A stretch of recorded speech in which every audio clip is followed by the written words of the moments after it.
Le nettoyage. Avec nos enfants, nous sommes tous soumis à une vaste expérience de laboratoire. Marketplace teste les produits de nettoyage. L'étiquette conseille « Vaporisez-le là où sont les enfants ». Est-ce vraiment une bonne idée? C'est une chose à laquelle les parents devraient penser. Lorsqu'il s'agit d'une blessure à mon enfant, me faire rembourser est le dernier de mes soucis. Autrefois, les gens croyaient que le mercure était sans danger. Ils croyaient que le phosphore était sans danger. L'Europe a banni des centaines d'ingrédients chimiques dans les cosmétiques, mais pas le Canada.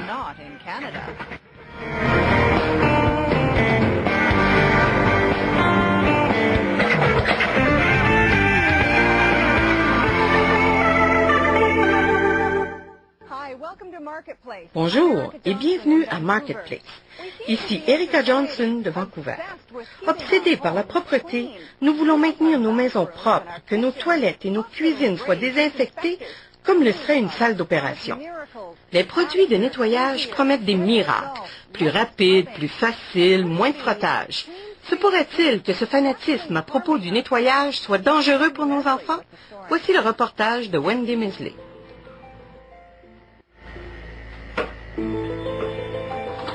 Sean Ellis cherche quelque chose d'invisible dans cette maison. Dans l'air, peut-être. C'est peut-être la maison, nous n'en sommes pas sûrs. Quelque chose qui expliquerait pourquoi cette famille est toujours malade. Il y a 5 semaines, Amanda Saul fut transportée d'urgence à l'hôpital avec de sévères problèmes respiratoires.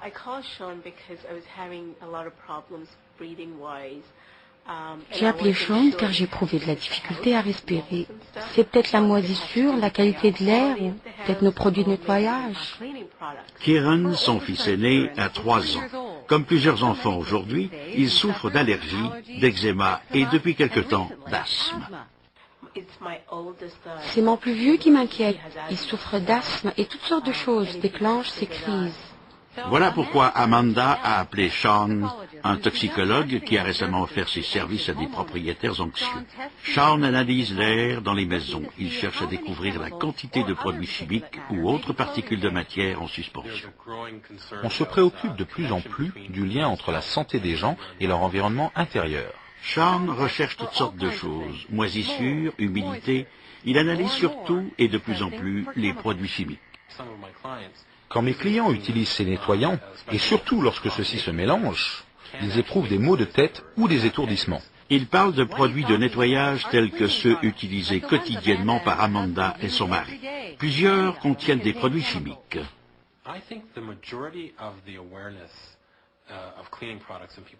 Je pense que la plupart des gens croient que les produits de nettoyage dans leur maison sont naturels et sans danger. Je ne pense pas qu'ils les considèrent comme des produits chimiques. Et comme beaucoup d'autres, cette jeune famille adore les produits qu'elle utilise. C'est attrayant d'essayer de trouver des produits qui donneront les meilleurs résultats.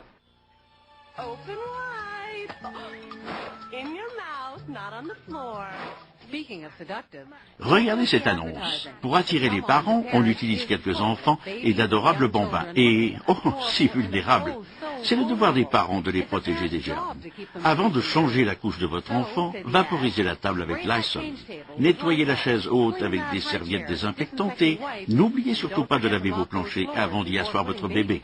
Selon Statistique Canada, l'an dernier, les Canadiens ont dépensé plus de 275 millions de dollars par semaine en produits de nettoyage. Ils font appel à la crainte du danger et au désir de protéger leurs enfants. Cathy Cooper est une senior en recherche pour l'Association canadienne des lois environnementales. Que pensez-vous de ce que vous venez de voir? Je trouve très inquiétant que ces produits chimiques soient vaporisés dans les couchettes d'enfants. Ce n'est pas nécessaire et je m'inquiète de leur toxicité à long terme. Madame Cooper dit que nous connaissons peu de choses de la composition chimique des produits car les compagnies ne sont pas tenues de nous en informer. Larry Stoffman de Vancouver est un expert en information au sujet des risques concernant les produits chimiques. Nous parlons d'enfants à la maison exposés 24 heures sur 24 aux émanations de produits nocifs. Nous parlons également d'ingrédients dangereux qui peuvent avoir des effets même en quantité minime. Vous ne savez pas et vous n'aurez jamais la certitude qu'ils sont sans danger. Il serait préférable de ne pas le présumer. Avez-vous bien regardé les étiquettes de vos produits favoris pour nettoyer vos planchers ou polir vos meubles? Elles n'indiquent pas grand-chose.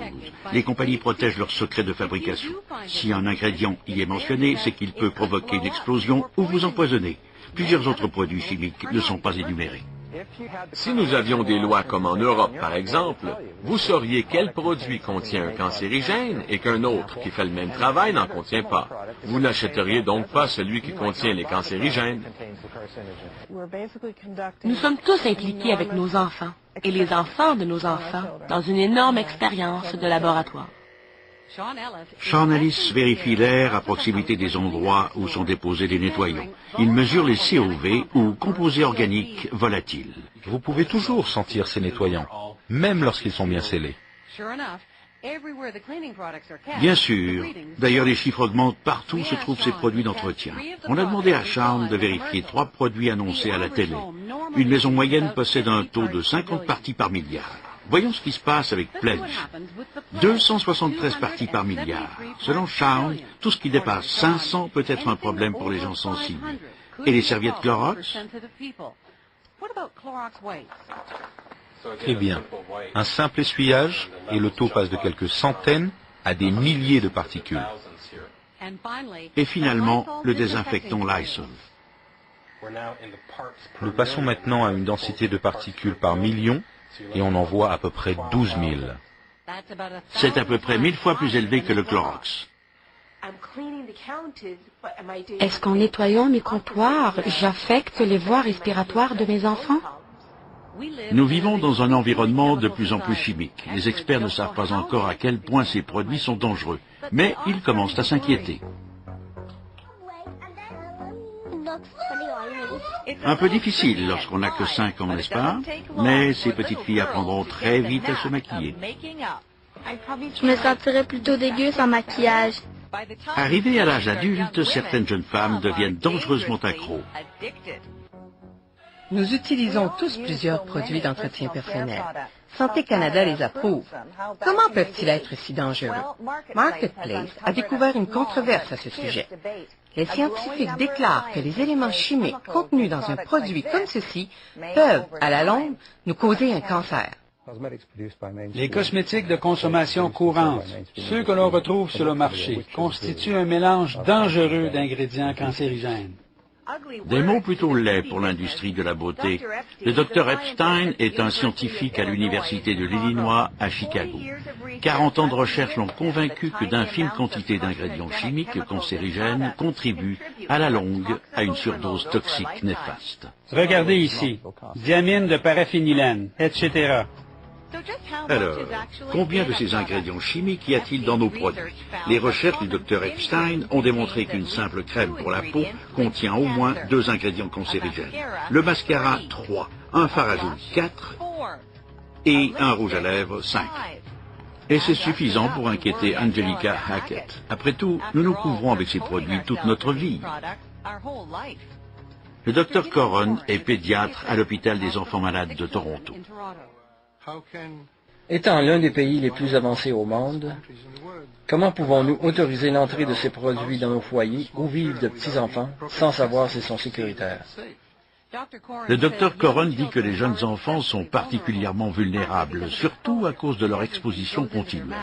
Ils mettent tout dans leur bouche et ils passent pratiquement tout leur temps sur le plancher. Les petits-enfants sont plus sensibles puisqu'ils sont en plein développement.